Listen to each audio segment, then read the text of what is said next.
레위기 10장 11절입니다. 본문은 로마서 12장, 에베소서 4장인데 본문은 나중에 보고 레위기 10장 11절, 9절, 8절 제가 읽을게요. 9절, 10절, 11절 함께 읽습니다. 여호와께서 아론에게 말씀하여 이르시되 너와 내 자손들이 회막에 들어갈 때에는 포도주나 독주를 마시지 말라. 그리하여 너의 죽음을 면하라. 이는 너희 대대로 지킬 영영한 구례라. 그리하여 너희가 거룩하고 속된 것을 분별하며 부정하고 정한 것을 분별하고 또 나 여호와가 모세를 통하여 모든 규례를 이스라엘 자손에게 가르치리라. 이제 말씀은 아론에게 한 거예요. 그런데 아론이 어떤 수단을 가지고 사용하는 것은 모세를 통하여 하신 말씀. 그래서 이 모세를 통하여라고 하는 그 뒤에다가 괄호해 놓고 모세에게, 그들에게, 이스라엘 백성에게 명령한 율법이라든지 이렇게 메모를 하게 되면 좋습니다. 그래서 바른 성경, 새 번역 성경에는 내가 그들에게 말한, 명령한 이런 단어가 새로 번역이 추가가 됐습니다. 그럼 에스라서 가겠습니다. 에스라서 7장 10절입니다. 719쪽입니다. 이제 아론에게 이야기를 했고, 그리고 이제 이스라엘 백성들이, 아론의 후손들이 제사장을 통해서 율법을 교육받고 배웠지만 곁길로 빠졌다가 포로로 끌려갔습니다. 그리고 포로 끌려갔다가 다시 돌아오게 되죠. 그때 그 돌아와서 율법을 가르친 자가 아론의 16대 손자입니다. 그래서 그 아론의 손자 에스라가 하는 얘기입니다. 17장 10절입니다. 에스라가 여호와의 율법을 연구하여 준행하며 율례와 규례를 이스라엘에게 가르치기로 결심하였더라. 이제 아론 제사장이 율법을 가르쳤고 제사장 에스라도 이제 아론의 후손으로서 제사장으로서 율법을 가르치기로 결심했다. 그런데 율법을 열심히 배우고 준행하면은 스스로의 삶도 이제 바르게 살았다라고 하는 그 내용입니다. 그다음에 말라기입니다. 말라기 2장입니다. 1328쪽입니다. 2장 1절입니다. 너희 제사장들아 이제 너희에게 이같이 명령하노라 라고 하며 쭉 이야기를 합니다. 근데 그 명령을 너희가 듣지 아니하고 마음에 두지 아니하면은 이렇게 너희에게 저주를 내리겠다라고 하며 레위와 아론에게 맺은 언약이 어떤 것인가를 말씀을 합니다. 2장 5절입니다. 레위와 세운 나의 언약은 생명과 평강의 언약이라. 내가 이것을 그에게 준 것은 그로 경외하게 하려 함이라. 그가 나를 경외하고 내 이름을 두려워하였으며 6절부터 7절까지입니다. 같이 읽읍시다. 그의 입에는 진리의 법이 있었고 그의 입술에는 불의함이 없었으며 그가 화평함과 정직함으로 나와 동행하며 많은 사람을 돌이켜 죄악에서 떠나게 하였느니라. 제사장의 입술은 지식을 지켜야 하겠고 사람들은 그의 입에서 율법을 구하게 되어야 할 것이니 제사장은 만군의 여호와의 사자가 됨이거늘. 근데 제사장이 이제 너희가 거듭난 너희가 제사장이다 라고 또 신약 성경에서는 말씀을 합니다. 이제 로마서가 오늘 본문이었지만은 레위기 10장 11절, 에스라서 7장 10절, 지금 읽었던 말라기 2장에 있는 본문을 읽은 거는 제가 이제 여러분에게 다짐하는 내용이기도 하고 여러분도 이런 마음 자세로 올 1년, 내년 이렇게 보내셔야지 되고 그 후의 삶도 이제 바뀌어야지 됩니다. 새해가 되면서 1월 1일이며 첫 주일이며 이러는데 저도 이제 은퇴를 한다고 생각을 하고 보니까 2년에 또 첫날이고 그래서 2년 동안 내가 어떤 마음으로 설교를 해야 되겠다라고 생각을 하다가 이 본문을 선택을 했습니다. 오늘은 이제 로마서 12장 그리고 에베소 4장에 있는 말씀을 하면 너희가 이제 마음도 새롭게 하고 그렇게 하면서 새 사람이 되라라고 하는 이야기인데 당연히 그렇게 돼야 되겠죠. 그래서 그 이야기를 오늘 하는데 오늘은 성경 말씀보다는 세상 이야기를 많이 하면서 말씀을 드리겠습니다. 그리고 나눠드린 배포 자료 제일 뒤에 두 장이 있는데 그 내용을 중간에 제가 어젯밤에 새로 작성을 해갖고 삽입을 중간에 못하고 뒷페이지에다가 인쇄를 해서 나눴습니다. 중간에 설교를 하면서 그 내용 보자고 할 때는 같이 보면서 이야기하도록 하겠습니다. 이제 어제 오늘이 사실은 하루 차이인데 1년으로 이렇게 바뀌었습니다. 그래서 새해 1월 1일이라고 하는 것이 이제 우리나라는 이제 음력이 있었고요. 기원전 4000년 전 바벨론이라고 하는 나라에서는 지금의 3월경이 새해 첫날이 됐었고, 고대 이집트에서는 7월 달을 새해 첫날로 보았습니다. 그러다가 이제 기원전 46년, 주님 오시기 5, 6년 전쯤에 로마의 정치가 그 율리우스라고 하는 사람이 1년을 365일로 지구가 태양 도는 것, 달이 돌고 하는 이런 여러 가지 주기를 따져가지고 그때도 천체에 대한 학문이 있었으니까, 그래서 1년을 365일로 한다라고 딱 못 받고 1월 1일을, 지금의 1월 1일을 새해 첫날로 규정을 했습니다. 이제 그렇게 하면서 세월이 흘러가다가 보니까 요 365일이 딱 떨어지는 게 아니라 이제 윤달 나오듯이 366일 몇 점 며칠 이렇게 나오기 때문에 이게 중간에 다시 바뀌어가지고 1982년, 그러니까 이제 지금부터 한 200여 년 전에 그레고리력이라고 하는 걸로 현재의 달력으로 이렇게 지키고 나가고 있습니다. 그래서 1월 달을 영어로 제뉴얼이라고 이야기를 하는데, 이 제뉴얼이가 이제 그때 당시 그 로마의 신 야누스라고 하는 신 이름이 야누스였는데, 이 야누스가 뒤통수도 얼굴이 있고 앞에도 얼굴이 있는, 그러니까 우리 얼굴과 같은 얼굴이 뒤통수에도 똑같이 있어요. 그래서 이 야누스를 보고 뒤통수에 있는 건 과거, 앞에 있는 거는 미래, 그러면서 태어나면서 죽음을 생각하는, 죽음과 생존이 있다, 미래가 있다라고 하는, 사람은 태어나지만 죽는다라고 하는 두 가지 의미를 이 야누스가 가르친다고 그래요. 그래서 이제 1월 달 하면서 너희는 시작이 있으면 끝이 있는 거야, 이걸 가르치는 것이 1월 달 제뉴얼이라고 하는 의미가 됩니다. 세상은 이렇게 우리 삶을 통해서도 많은 것들을 가르치며, 이왕이면 좀 더 당당하게 내가 해야 될 일이 무엇인가, 어떠한 삶을 살아야 되는가, 이것을 가지고 살아라 라고 가르칩니다. 지난주에 제가 미스터 트롯에 대한 이야기를 하면서 박서진 장구 이야기를 했잖아요. 근데 그 장구가 끝나고 나서 또 한 친구가 나왔어요. 근데 사람들이 막 웃었고 심사위원들이 웃었습니다. 보니까 그 친구가 지난 3년 전에 출연을 했는데 이게 너무 긴장을 하다가 화장실을 못 간 거예요. 그래서 오줌보가 가득 찬 거예요. 노래를 부르러 나와갖고 목소리를 높이면 오줌을 쌀 것 같았고 노래를 못 부르고, 끝나고 사회자하고 이야기를 하는 다리를 비비 꼬고 있었던, 그러다가 막 사타구니를 움켜잡고 퇴장하는 모습이 있었어요. 이제 그런데 또 나왔는데 노래를 굉장히 잘했어요. 그리고 심사위원들이 이야기를 해요. 그때 얻은 별명이 소변남이래요. 그리고 3년 동안 쟤는 소변남이야, 이 소리를 듣고 사는 거죠. 근데 소변남이라는 소리를 들으면서도 부끄러워하지 아니하고 창피하지 않은 것은 그 시간 동안 자기를 가꾸었기 때문에 그래요. 그래서 나는 소변남이라고 하는 말을 들었지만 창피하지 않다, 창피한 거를 잊어버릴 수 있도록 나는 열심히 노력했다, 이렇게 하면서 지금은 소변통을 크게 키운 탱크보이가 돼서 왔습니다 라고 이렇게 이야기를 하는 거예요. 그러니까 심사위원이 대단한 사람이다, 부끄러운 거 다 털고 그렇게 나왔다는 것만으로도 당신은 박수를 받을 수 있는 사람이다. 저도 박수를 쳤어요, 그걸 보면서. 그래서 우리의 삶이 지나간 과거가 부족한 것들이 많아요. 작년 것도 부족한 것들이 많아요. 그럼에도 불구하고 후를 털고 일어설 수 있는 용기, 그게 진짜 용기예요. 그래서 아닌 건 아니고 지나간 건 지나간 거고 거부할 건 거부할 줄 아는 배짱. 물론 알면 몰수한다 이런 개념은 아니지만은, 부끄러운 과거를 부끄럽지 않게 하려면 지금의 내가 새롭게 바뀌어야지 된다라고 하는 것, 더 크고 당당한 모습으로 우리가 바뀌어야지 됩니다. 우리의 인생이 늘 그렇습니다. 저를 봐도 그렇습니다. 제가 한 30살 좀 못 돼가지고 27, 8, 9 이때 교회 다니기 시작을 했고, 그러다가 하나님이 직장 옆에 사무실에 교회 다니는 친구하고 만나게 해주었고, 그렇게 하다가 이제 성경을 보기 시작을 했죠.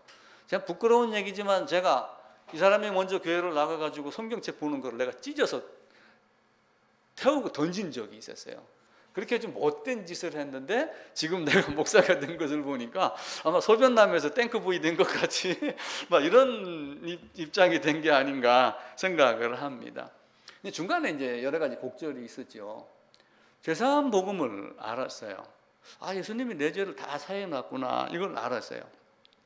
히브리서 8장에 보게 되면은 다시 내 불의와 내 죄악을 기억하지 아니하겠다라고 말씀을 하셔요. 히브리서 9장에도 예수님이 많은 사람의 죄를 담당하려고 단번에 들이심이 되었다. 그리고 예수님도 가시기 직전에 말씀을 하셨잖아요. 내가 많은 사람의 죄사함을 위하여 흘리는 피, 그 피를 흘리러 왔다. 마태복음 26장에서 그렇게 말씀을 하셔요. 그리고 구약에서도 이미 예수님의 사역을 바라보고 이사야 선지자가 다시는 내 죄악을 기억하지 아니하겠다. 나는 내 허물을 도말하는 자다. 벽지를 발라서 보이지 않게 했다든지 싹 씻어서 없게 했다든지 이렇게 하는 자다. 그리고 궁극적으로는 창세전에 내가 너를 지명하여 불렀던 하나님이다. 너는 부름을 받은 자다. 처음부터 이렇게 명명백백하게 이야기를 해요. 이제 그 말을 대표해서 요한복음 3장에서 하는 말이 하나님이 세상을 이처럼 사랑하사 독생자를 주셨으니, 이제 그 말 안에 성경 전체의 내용이 사실은 다 포함이 되는 거예요. 그런데 이 말을 보고 듣고 알면서 마음속에 딱 맞아, 예수님이 내 죄 다 가져가서 다 용서해서 이렇게 했지만 시간이 지날수록 이게 이해가 안 되는 거예요. 99는 81 했는데 왜 99가 81이 됐는지 초등학교 1, 2학년 애들은 구구단을 외우지만 그 내용은 잘 모릅니다. 그런 식으로 예수님이 내 죄를 다 가져가서 맞았어. 그런데 그 믿어지긴 믿어지는데 안 믿어지는 그 묘한 거 있잖아요. 그게 저한테 계속 있었어요. 그래서 이제 그런 이야기를 주위 사람들하고 교회 가서 하고 그러면은 하는 얘기는 항상 거의 비슷했어요. 그럼 마귀가 장난치는 거예요.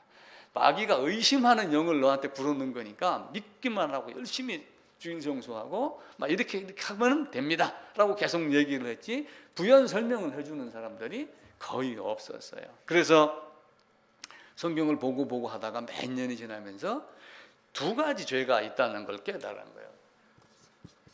죄, 우리가 이야기하는 거는 죄의 행위, 열매, 이거 있다는 걸 아는 거예요. 못된 짓, 나쁜 짓, 아주 그냥 세상 말로 싸가지 없는 이런 모든 것들이 있는 걸 아는 거예요. 그런데 성경에서 이야기하는 죄가 한편으로는 뭐예요? 죄인, 나무로 치면은 이 뿌리가 이거예요. 뿌리가 있기 때문에 열매가 나는 거구나 라고 성경은 가르쳐요. 이렇게 명확하게 이야기를 하지 않지만 예수님이 내 죄를 다 가져갔다라고 하는 죄를 지금의 사람들은 전부 뭘로 보냐면 이걸로 보고 있어요. 거의 99.9%입니다. 제가 알고 있는 많은 사람들은. 그런데 내 모든 불의와 모든 죄를 넘겨준다라고 하는 얘기는 이거 플러스 이거가 되는 거예요. 왜 그러냐면은 밭에 가서 고추대를 한번 뽑아보세요. 그럼 달려있는 고추가 다 떨어져 나옵니다. 처음에는 싱싱한 것 같지만 시간이 지날수록 다 말라 비틀어집니다. 바꿔 얘기해서 감자를 한번 뽑아보세요. 고구마를 뽑아보세요. 쭉 잡아당기면은 고구마가 5개, 6개, 감자가 막 작은 거, 큰 거 10개, 20개 딸려 나와요. 그러니까 죄인을 처리를 하면 뭐가 처리가 돼요? 죄의 열매가 처리가 되는 거예요. 근데 이 두 가지를 다 우리 주님께서 처리를 해놨는데 요 개념과 요 개념을 이해를 하지 아니하고 죄라고 하면서 죄인이란 단어를 죄인이라고 얘기하지만 처리하는 거는 죄라고 하는 한 단어를 많이 써요. 그러니까 사람들이 예수님이 내 거 이거 가져갔어, 이거 가져갔어, 이거 가져갔어. 그래서 루터는 돌아서서 회개하고 하도 안 되니까 코란데오라는 얘기를 하면서 하나님 앞에서 내가 어떻게 하면은 이 죄인이 용서를 받습니까? 죄가 없는 죄사함을 받습니까? 라고 부끄러움이 없습니까? 라고 이야기를 하는 거예요. 근데 근본적으로 뭐였어요? 이 죄인. 예수님이 내 모든 죄를 하는 거기에는 죄인이라고 하는 것이 먼저 반드시 포함이 돼요. 죄는 누가 졌어요? 아담이 졌으면 아담 안에 있는 아담 너가 죄값을 치르는 것이 하나님이 우리에게 준 거예요. 그래서 죄의 행위에 유의하고 그런 행위가 나오지 않도록 해야 되지만 한편으로는 뭐예요? 그 행위가 나오게 하는 나를 관리를 하는 거예요. 항상 그렇게 했어요. 그러니까 해칠한 무덤, 평토장한 무덤, 해칠한 담, 그래서 선지자들이 가서 보니까 해칠한 담에다가 이렇게 페인트 칠을 하는 거예요. 그 틈새를 메꾸고. 우리도 가정에서 이렇게 벽 같은데 금 가고 나면 그 빠데라 하는 거 갖다 싹 바르고 페인트 딱 하면 그만이잖아요. 근데 그렇게 된 거는 지진이 일어나면 어떻게 되겠어요? 언젠가는 무너지게 됩니다. 그러면서 복음이 하나님이 말씀하시는 것이 이거구나. 죄를 지고 내가 예전에 성경을 던졌어요. 그렇게 와이프가 보는 걸 뺏어가지고 그러면은 가끔 우리도 그런 얘기를 해요. 아이고 내가 미쳤지. 뭐 이렇게 하면 어떤 짓을 한 나를 탓하는 모습이 사실은 진짜 회개하는 거예요. 그 나쁜 짓이 나오게 한 내가 어떤 모습이었는가를 돌려놓는 거예요. 그래서 우리는 이제 골로새서 1장 6절에 있는데도 은혜를 깨달은 날, 그 날이 언제인지는 모르지만 그 날이 반드시 있어요. 그 날을 기억하는 사람들도 있어요. 딱 순간이 오는 순간, 오늘 일기 써놓듯이 오늘이 그 날이었어 라고 생각하는 사람도 있지만 그 날이 있으면은 우리의 삶이 바뀌기 시작을 합니다. 물론 지난 것은 소변남이든 탱크보이든 여러 가지 상황이 있겠죠. 일본에 가면은 긴스기라고 하는 긴스기라고 하는 것이 있어요. 긴스기. 이게 뭐냐면 보자기가 이제 이렇게 있으면 가끔 이렇게 신금이 간 게 있어요. 여기다가 옷으로 그 본드 같이 만들어 가지고 우리 옷나무 있잖아요. 그렇게 해놓고 여기다가 금가루를 묻혀갖고 요거를 이렇게 만들어 놔요. 우리가 이제 복원한다 그러면 새것같이 감쪽같이 이렇게 복원하는 걸 이야기를 하잖아요. 근데 일본의 긴스기는 그렇게 하지 아니하고 요 상처를 남겨놓습니다. 깨지지 않게 만들어 놓고 금가루 묻혀서 아름다운 상처, 지나온 과거였지만 아름다운 추억이 될 수 있도록 이렇게 만들어 놓는다고 이야기를 해요. 우리의 삶도 마찬가지예요. 지나간 것 돌아보면은 부끄러운 건 많지만은 이게 더 아름다움이 됐을 때, 탱크보이가 됐었을 때 소변남이라고 하는 그 말을 누가 하든 간에 그래 나 옛날에 소변남이었어. 근데 지금 나 탱크야. 이렇게 얘기하면 이길 수 있는 힘이 있잖아요. 우리 신앙도 마찬가지예요. 이전에 넘어졌지만 지금의 내가 달리 바뀌어 있으면은 그것으로 승리할 수 있는 힘을 가져야지 됩니다. 그런데 만약에 이게 이렇게 되지 않냐고 막 박살이 났다고 생각을 해보세요. 그럼 어떻게 되겠어요? 복원이 되나요? 그때는 복원이 안 돼요. 흙이 아니고 쇠라고 그러면은 쇠를 용광로에 넣었다가 주형 틀에 넣었다가 다시 요 모양을 만들어서 새로 만들죠. 이제 바꿔 얘기하면은 아담은 이렇게 실금이 간 상태가 아니라 아담은 이렇게 깨진 존재가 돼요. 그래서 너는 반드시 죽으리라 라고 하는 그 순간에 안 죽었지만 80년, 90년, 930년 돼서 아담은 죽었고 우리는 80년 되면은 죽어요. 엊그제 신문에 보니까 한국인의 평균 수명이 83.6세예요. 83.6세인데 80세까지, 80대까지 살면은 암에 걸린 확률이 36.9%, 37%랍니다. 그러니까 3명 중에 1명, 5명 중에 3명은 반드시 암에 걸려서 죽는다. 이렇게 죽는 시간이 있다고 해서 금이 간 인생이 아니라 반드시 죽을 인생이기 때문에 깨진 상태로 태어난 거예요. 깨진 상태로 태어나서 어떻게 하면은 완전히 박살나면은 용광로에 들어갔다가 나오듯이 완전히 박살난 우리를 예수의 죽음 안에 그 죽음을 집어넣었다가 꺼내는 그 방법으로 우리를 다시 살려낸 하나님, 그 사랑을 우리가 보는 거예요. 그러니까 마지막 계시록에 가면은 생명책과 다른 책들이 있더라 그래요. 생명책들 이렇게 이야기하지 않아요. 생명책과 다른 책들이 있더라 그러니까 다른 책들이 엄청나게 많은 거죠. 방주에 탄 사람은 몇 명이요? 8명. 나머지는 책들에 적혀 있는 많은 사람들입니다. 소돔 고모라 성에도 그러잖아요. 이 성 안에 의로운 자가 한 명이라도 있으면 이 성 멸하지 아니하겠다라고 했는데 이제 50, 45, 40 하다가 10명까지만 해가지고 결국은 거기서 멈추고 있죠. 그래서 우리가 성경을 보면서 하나님이 사랑의 대상으로 먼저 만들어 놓고 그 사랑의 대상을 가지고 그들을 위해서 세상을 창조했다라고 하는 창조의 개념을 먼저 이해를 하시고 그리고 창조 속에 넣어서 어떤 과정을 거쳐가지고 새 에덴, 새 예루살렘 안에 넣기를 원하는 것. 그래서 우리가 생각하는 마지막 결론은 새 예루살렘이냐 아니냐, 오직 예수냐 아니냐, 요거 한 가지 갖고 결정이 되는 거예요. 신학 박사냐, 뭐 이게 문제가 아니에요. 서울 어딘가 가면 새 에덴 교회가 있다고 그래요. 그럼 새 에덴 교회 있으면 새 에덴에 들어가나요? 아니에요. 거듭나지 아니하면은 새 에덴 교회 못 갑니다. 할렐루야 교회도 있어요. 그럼 할렐루야 교회에 앉아 있어야지 하나님 찬양이 되나요? 아니에요. 밖에 있더라도 하나님의 사람이 됐었을 때 하나님을 찬양하는 자격이 되는 거예요. 그래서 우리는 그걸 먼저 가져야지 돼요. 그래서 하나님의 성육신은 뭐예요? 땜질이 아니고 나를 완전하게 용광로에 넣었다가 끄집어내서 새로운 것으로 만들어요. 새 생명을 주는 것.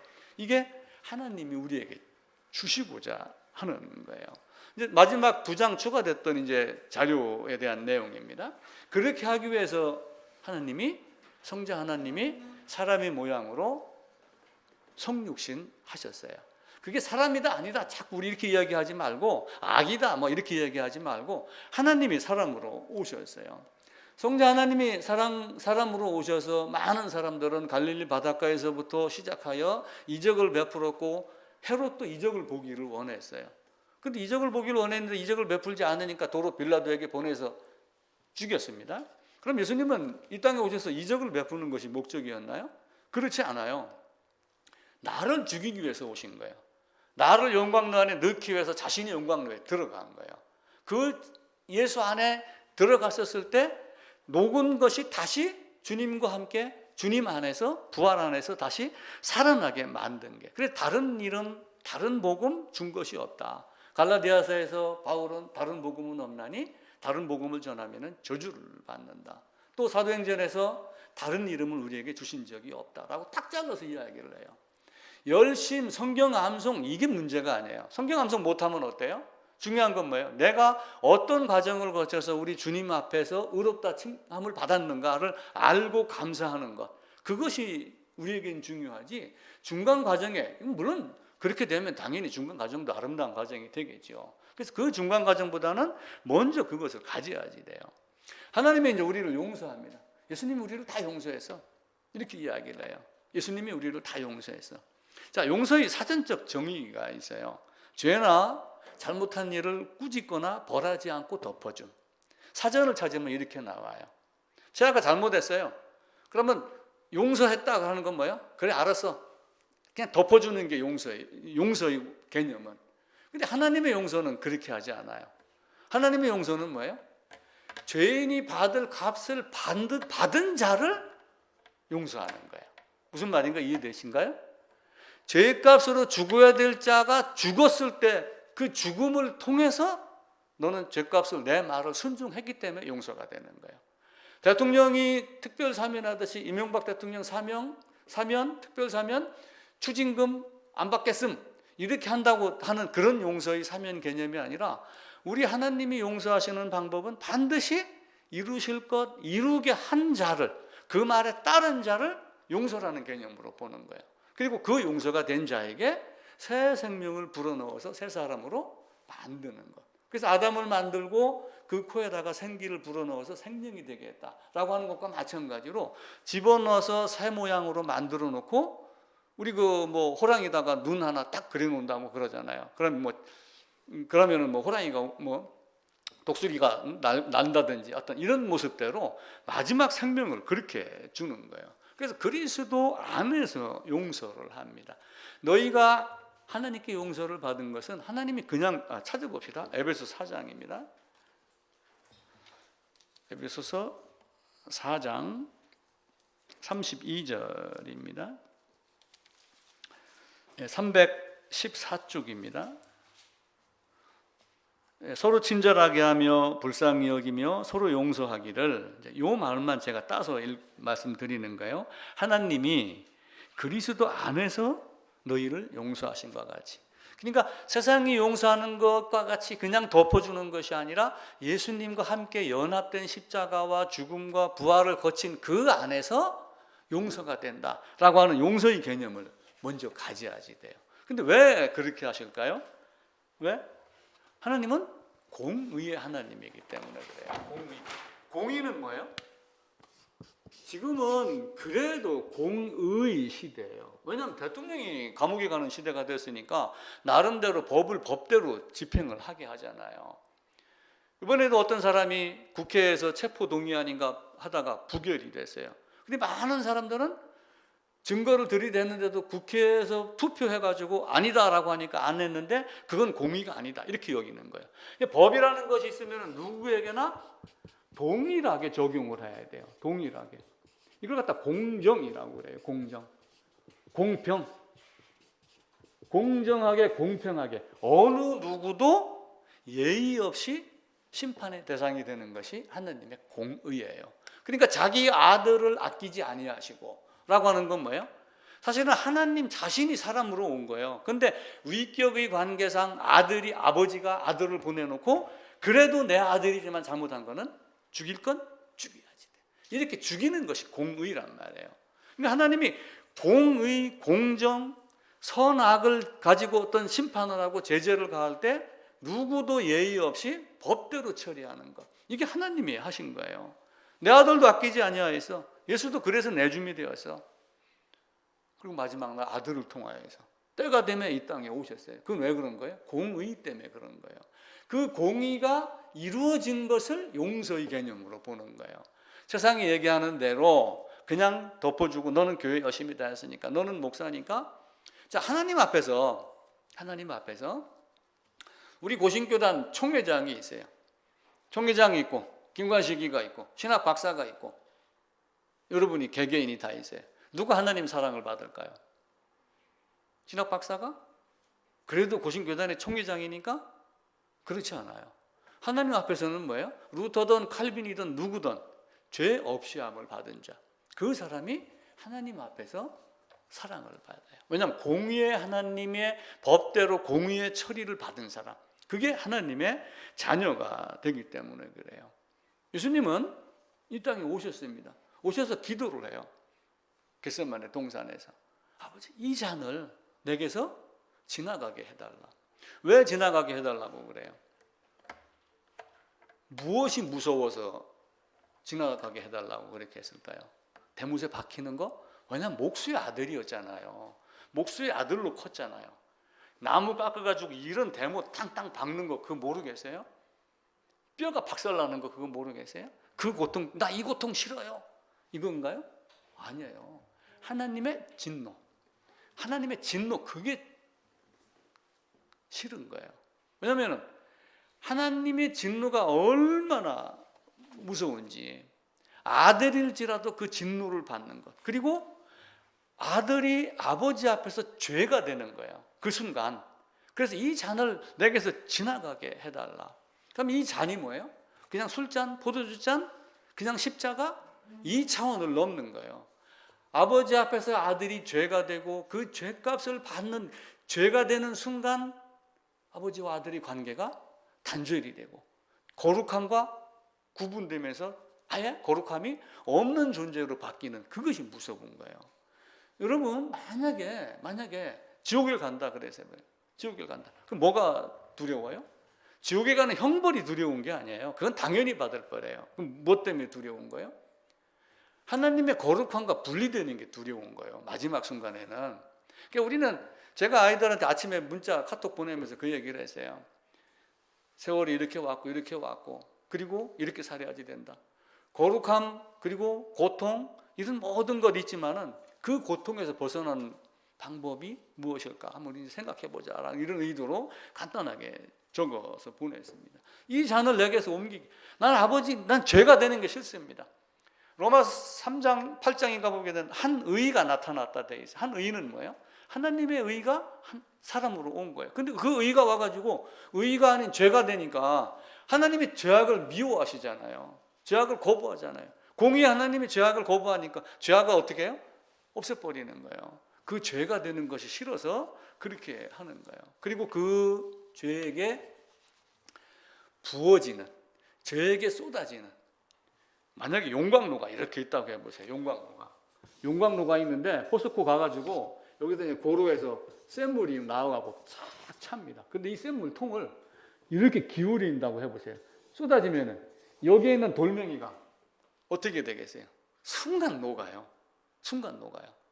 이 제광공장이라는 데가 있는데 제광공장은 이렇게 이 로가 드러나요. 그리고 요 위에서 작업대가 있어갖고 사람이 이렇게 뭘 찔러놓고 작업을 하는 경우가 있어요.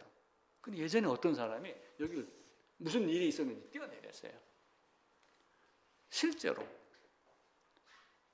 그걸 하고 쫓아갔는데 안 보여요. 순간 녹아서 사라져요. 이게 진노예요. 이 잔을, 이 하나님의 진노를 누구에게 쏟아붓는 거예요? 죄인에게. 죄에게 쏟아붓는 이 죄가 되기 싫습니다. 그 하나님의 진노가 무서운 거예요. 그리고 십자가에서 마지막으로 이야기를 하시잖아요. 엘리 엘리 라마 사박다니. 하나님 아버님, 아버지 어찌하여 나를 버리셨습니까? 자, 아버지하고 아들이 있어요. 아버지하고 아들.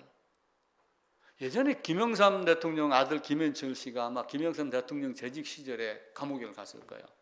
속으로는 애가 닳지요. 근데 법이라고 하는 걸 놓고 국민 앞에서는 아들이 감옥 가는 거를 지켜보야지 돼요.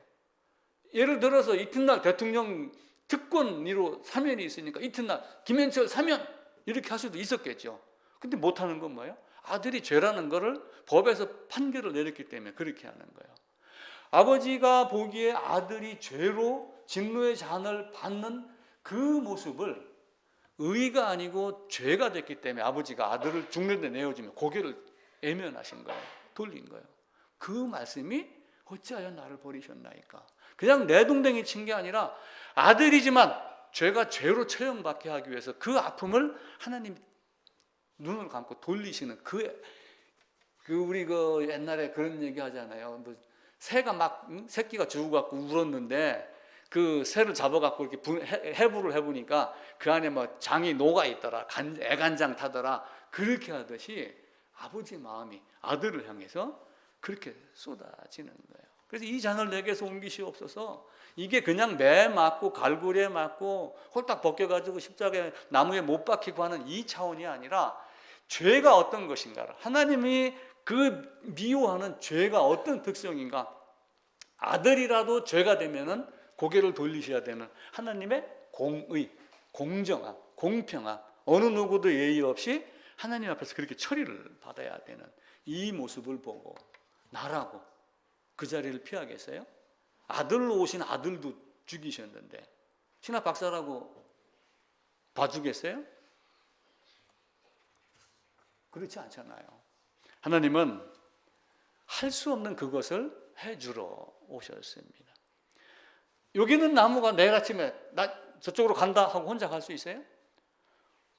땅에 박힌 나무는 절대로 혼자 움직이지 못합니다. 이 산에 져서는 새가 옮겨 다닐 수 있고 하지만 나무는 스스로 갈 수 없는 존재. 그래서 스스로 움직일 수 있는 동물이나 새나 바람을 이용해 가지고 씨앗이나 이런 수분을 하고 열매를 떨어뜨려서 그 씨를 먹고 다른 데 가서 뿌리게 하고 이렇게 하고 그러는 거예요. 하나님은 우리에게 네가 할 수 없는 그것을 깨닫고 나를 의지하고 내 안으로 들어와라. 성경은 그것 한 가지 가르쳐요. 그래서 똑똑하지 않아도 로마 시대 시민이 아니고 노예라 할지라도 복음을 깨달을 수 있는 거예요. 배우지 않았어도 미련하더라도 복음을 깨달을 수 있는 거예요.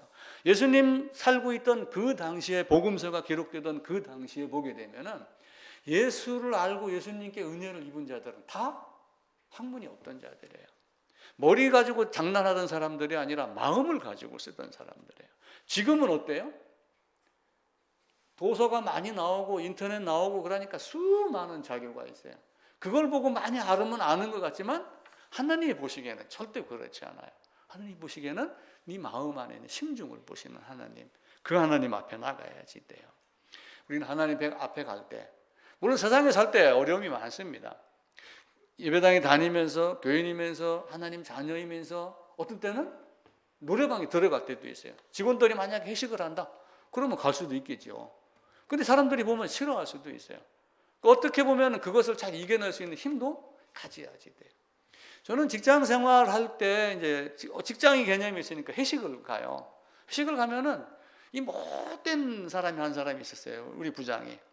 거기 가면은 소주잔을 제 앞에다 한 잔 놔놓고 소주를 한 잔 따로 주려고 그래요. 이제 안 먹는 줄 알고 내가 얄쩔 거부를 하고 그러죠. 그러면 젓가락을 찍어 갖고 와서 요거 한 잔만 좀 마실 수 있느냐, 먹을 수 있느냐. 마지막에는 이게 이제 유리잔이잖아요. 소주잔이 조그마한 게. 사이다를 따라요. 콜라를 안 따르고. 그러고 같이 브라보 한잔 하자. 제가 그것도 거부했어요. 왜냐면은 저 멀리서 보면은 사이다인지 소주인지 누가 알아요? 모르잖아요. 그래서 나는 이것도 싫습니다. 해가지고 그걸 이렇게 받아갖고 내가 쏟은 적이 있어요. 그 사람 앞에서. 그 후부터는 내한테 그렇게 안 하더라고요. 이 결단이라고 하는 것도 사실은 굉장히 어렵습니다.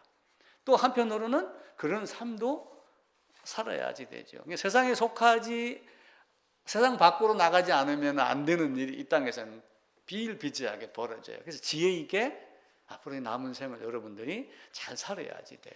나만 장군이 이제 문득병이 걸려갖고 나왔잖아요. 나섰습니다. 엘리사 해가지고 나섰어요. 그럼 이제 거기에 뭐 게하시도 나오고 막 이런 사건이 나옵니다. 나만 장군이 고국으로 돌아가면서 엘리사에게 한 얘기가 있어요. 미안하지만 내가 한마디 이야기를 하겠습니다. 나를 좀 여호와 하나님께서 나를 용서해 줬으면 좋겠습니다. 내가 가면은 우리 왕이 그 우상을 섬기는 어느 신전에 들어가는데 그 법칙상 내 위치가 그 왕이 팔짱을 끼고 들어가는 위치입니다. 나를 의지합니다. 그래서 그 사람이 예전에 그 예식장에 가보면 신부가 이렇게 절할 때 누군가가 와가지고 잡아주고 그러면 이렇게 움직일 때 이 사람은 뻣뻣하게 있나요? 같이 이렇게 한단 말이에요. 그런 위치에 내가 있습니다. 그래서 우상 섬기는 그곳에 가서 내가 고개를 숙인다고 하여 우상을 향한 것이 아님을 알고 여호와께서 용서해 주기를 바랍니다. 이렇게 한 거예요. 지금은 이제 우리가 뭐 절, 뭐 아니면 이런 거. 근데 일상생활 하면서 그런 회식 자리, 또 그런 노래방, 이런 것 있을 때도 나름대로 자기 관리를 잘 해야지 돼요. 그래서 이제 우리가 삶이 어렵지만 그런 지혜 있는 모습들이 간혹 있어야지 돼요. 지혜 없게 살면은 누구 같이 돼요? 삼손 같이 돼요. 나름대로 막 애써서 낙탁뼈도 휘둘고 이렇게 했지만 결국은 들릴라의 그 콧소리, 무릎 베고 하는 그걸 이렇게 치워내지 못했기 때문에 거부할 능력은 있는데 거부할 생각을 하지 않은 거예요. 낙타뼈로 몇백 명씩 죽이고 한 삼손이 안 돼! 비켜! 하면 그거 못하겠어요? 그런데 못하고 한 건 결국은 뭐예요? 자기 마음이 이미 그쪽으로 간 거예요. 그래서 세상에 살면서도 그런 지혜를 발휘해서 버릴 건 버리고 잊어버릴 건 잊어버리고 거부할 건 딱 거부하고 하는 능력을 여러분들 가지셔야지 돼요. 한 3, 4주 전에 제가 그 불교에서 이야기하는 안수정등도 이야기를 했어요. 밑에는 불덩어리고 독사가 우글거립니다. 매달려 있어요. 밧줄이 있는데 밧줄을 와갖고 쥐가 와서 갉아먹기 시작을 해요. 근데 꿀 떨어지는 그 꿀맛에 빠져가지고 이 끊어지는 걸 모르고 꿀만 쳐다보고 있단 말이에요. 삼손도 그 짓을 한 거예요. 우리도 마찬가지예요. 에이, 이제 뭐 나는 뭐 그래도 뭐 하나님 말으니 뭐 요거 한 번만요, 하나님 이렇게 하면 안 되고 끝내 그 영광의 상처 소변남이 되더라도 땡크부위 같은 그런 마음으로 싹 순간 바뀌어야 되는 그런 모습들이 있어야지 돼요. 우리가 필요할 때는 눈을 감아서 악을 보지 아니하고 필요할 때는 고개를 돌려서 다른 곳을 바라보고 필요할 때는 발을 움직여서 그곳을 떠나야지 되고 하는 그런 것들이에요. 근데 그것이 안 되면 거기에 매여 있는 거예요. 이사야서 33장에 보면은 이런 말씀이 있어요. 이사야서 33장 15절 16절에 보면은 귀를 막아 피 흘리려는 꾀를 듣지 아니하는 자, 이런 자가 공의로운 자다 이야기를 해요. 또 눈을 감아 악을 보지 아니하는 자. 시편 119편에도 시편 119편 한번 찾아볼까요? 시편 119편입니다.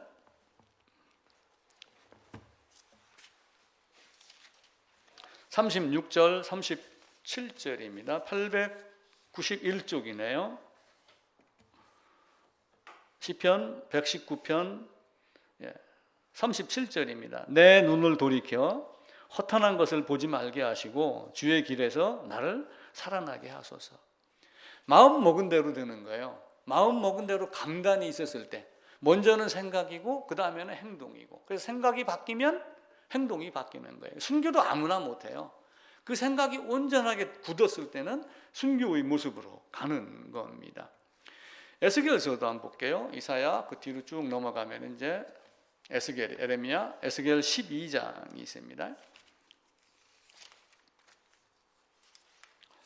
12장 2절입니다. 1164쪽이네요. 1164쪽.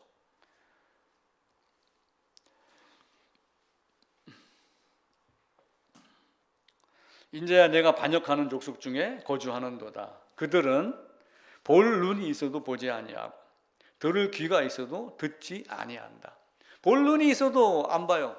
들을 귀가 있어도 안 돼요. 그래서 너희가 눈으로 보고 귀로 들어도 깨닫지 못하는구나.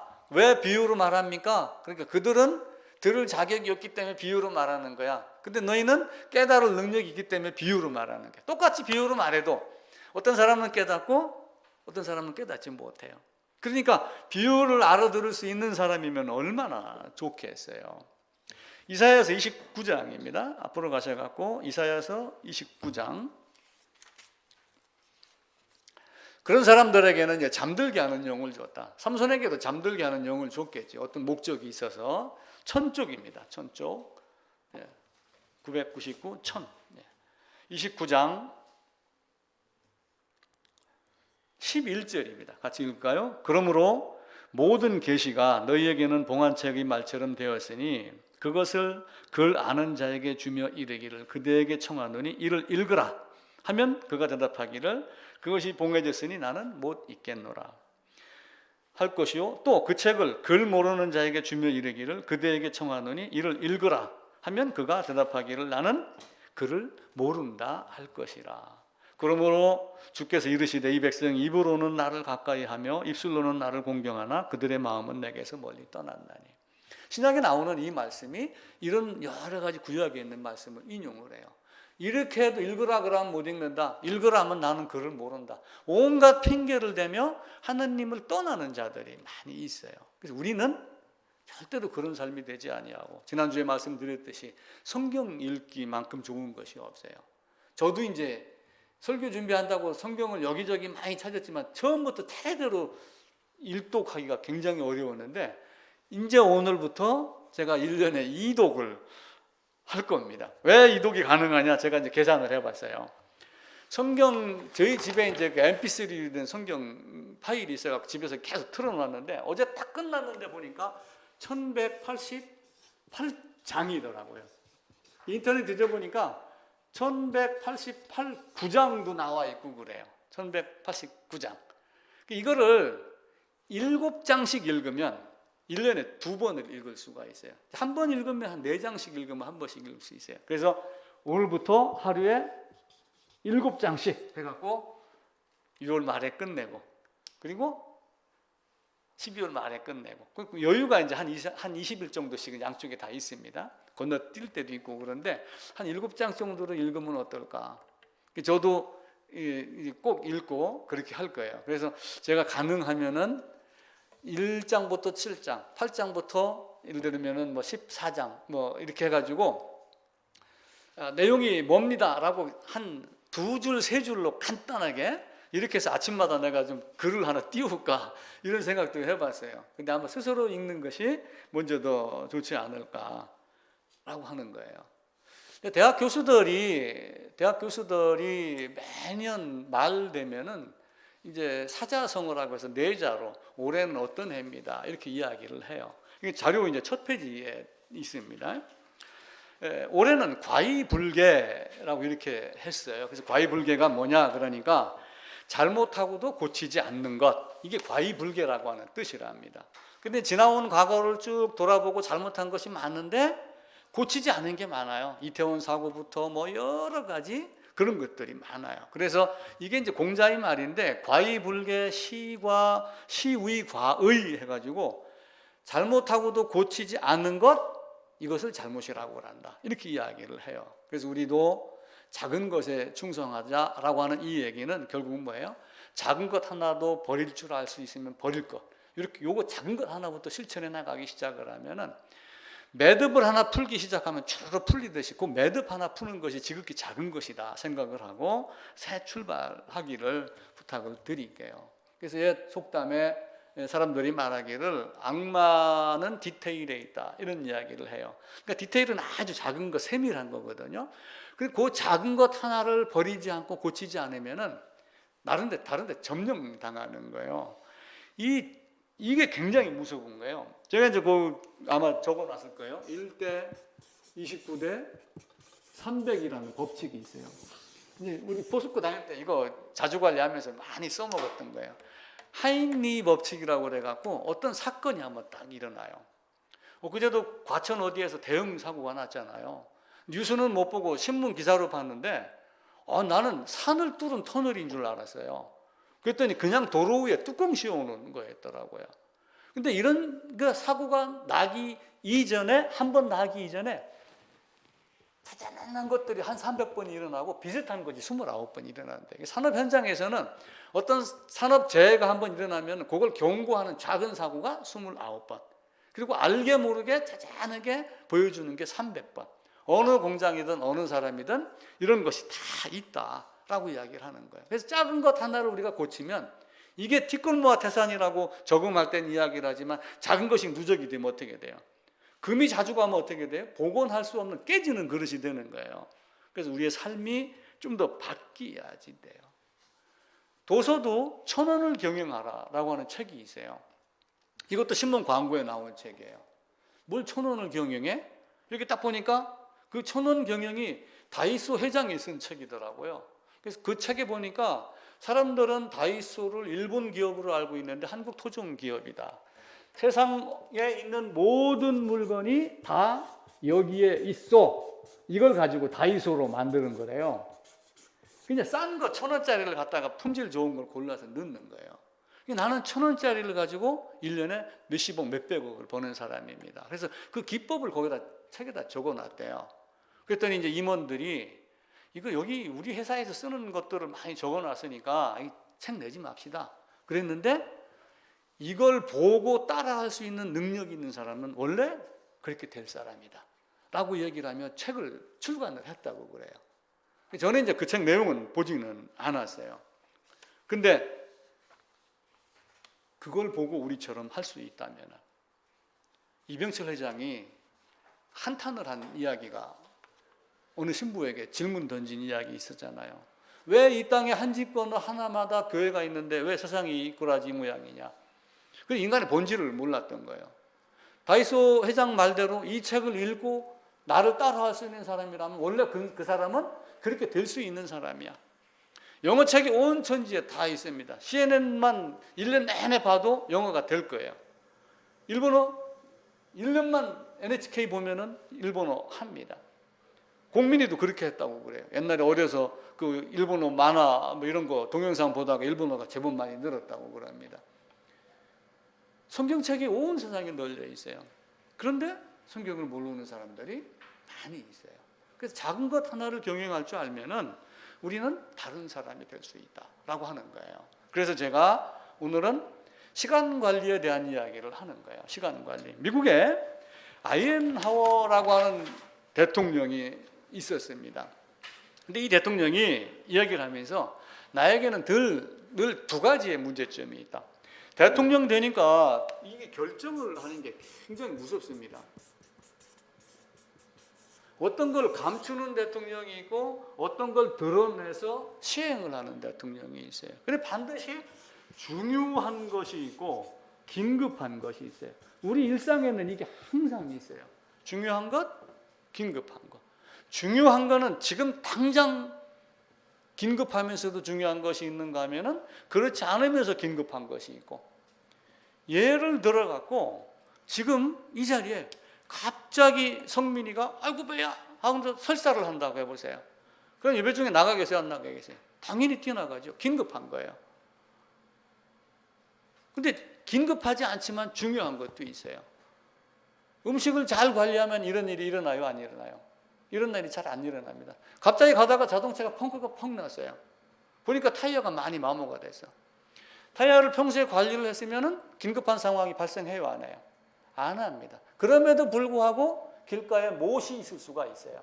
그러면 아무리 타이어를 튼튼하게 관리를 해도 일어날 수가 있어요. 그래서 긴급한 상황은 없애지는 못하는데 줄일 수는 있는 거예요. 우리 일상생활에 이런 것들이 많이 있어요. 그러니까 신앙생활 하면서도 나에게 진짜 중요한 게 뭔가, 이 신앙을 위해서 나에게 긴급한 것이 뭔가, 그래서 그 중요한 것과 긴급한 것을 놓고 성경 읽기라든지 기도라든지 뭐 여러 가지를 우리가 시행을 해야지 돼요.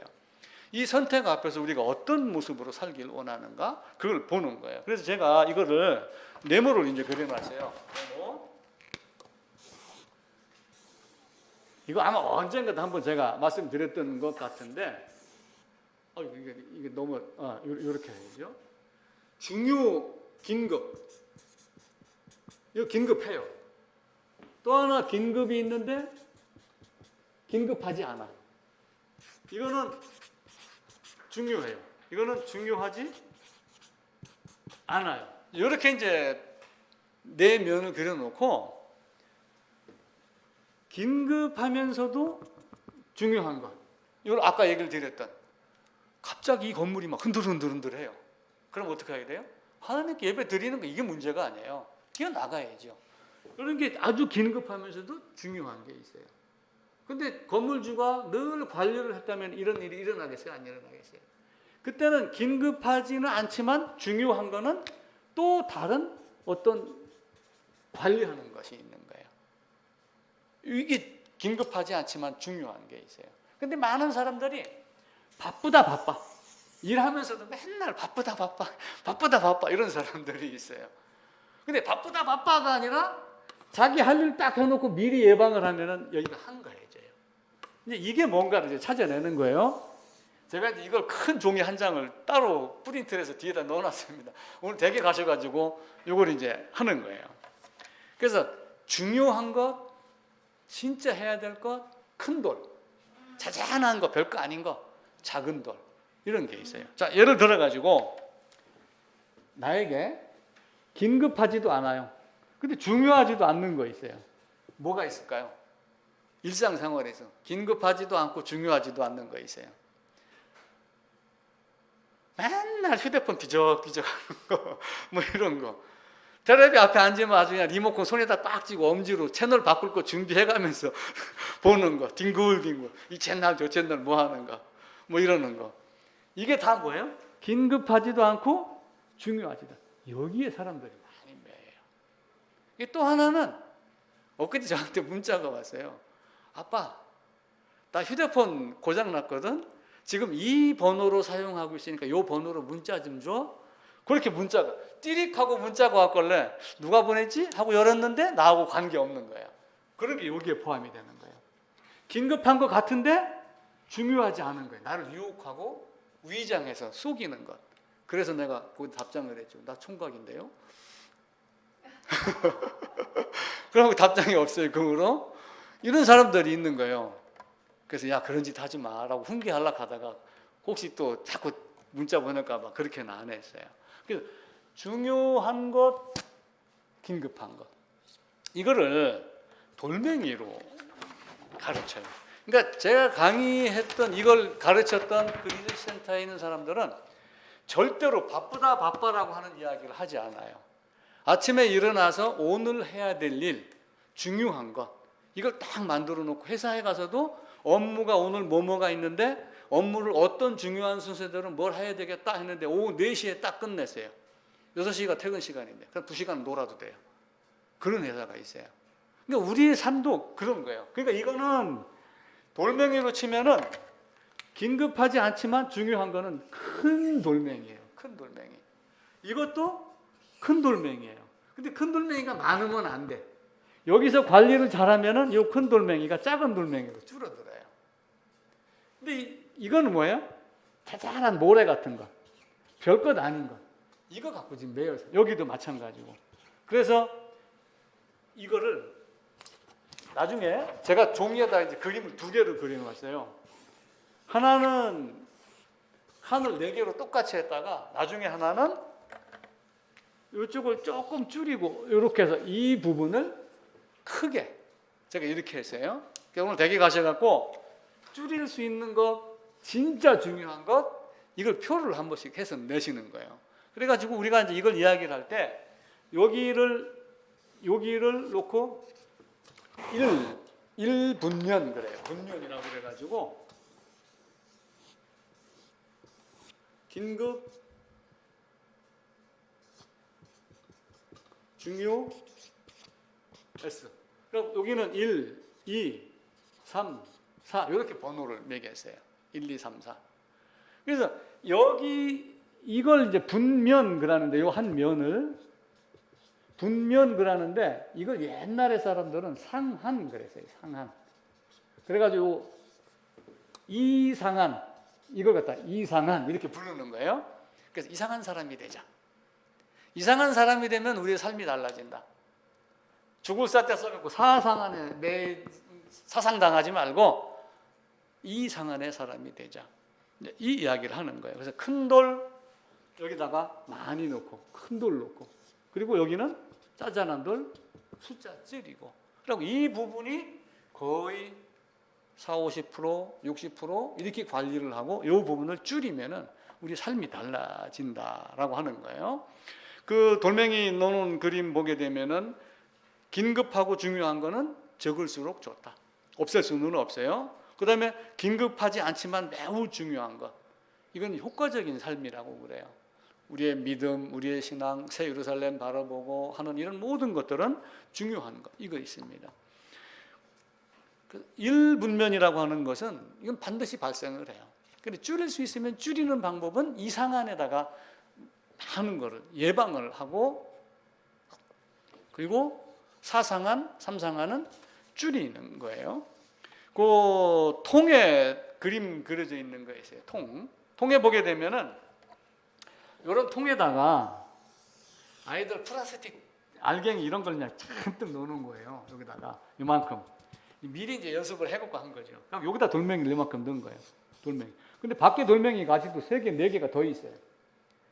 그래서 요 돌멩이를 여기다 집어넣으라고 여기까지 넣게 집어넣으라고 그래요. 집어넣을 수 있어요, 없어요? 넣을 수 있는 방법이 있어요. 어떻게 해야 돼요? 뭘 큰 걸? 통은 안 바뀌어요. 통이 뭐예요? 하루 24시간 똑같은 거예요. 우리 인생 똑같은 거예요. 그 인생의 크기는 정해져 있어요. 그럼 뭘 해야 돼요? 다 쏟아내요. 이걸 다 쏟아내가지고 빈통을 만들고 큰 돌멩이를 여기다가 이렇게 넣는 거예요. 먼저 다 채워넣어요. 그리고 이 위에다가 작은 알갱이를 쏟아 부면은 구석구석 다 들어가서 딱 맞아요. 요 큰 돌이 몇 상한이라고 그랬어요? 2상한. 그래서 오늘부터 여러분들은 저도 더욱더 이상한 사람이 되기를 바랍니다. 그 다음에 그 월화수목금토 주간표 해놓은 거 있어요. 그러니까 사람들이 바쁘다 하면서 쉬운 일 잘하는 사람은 쉬운 일부터 할까요? 어려운 일부터 할까요? 회사에서 프로젝트를 할 때 큰 한 건을 하기를 원해요. 작은 거 10개 하기 원해요. 큰 거 한 건 하기 원하는 거예요.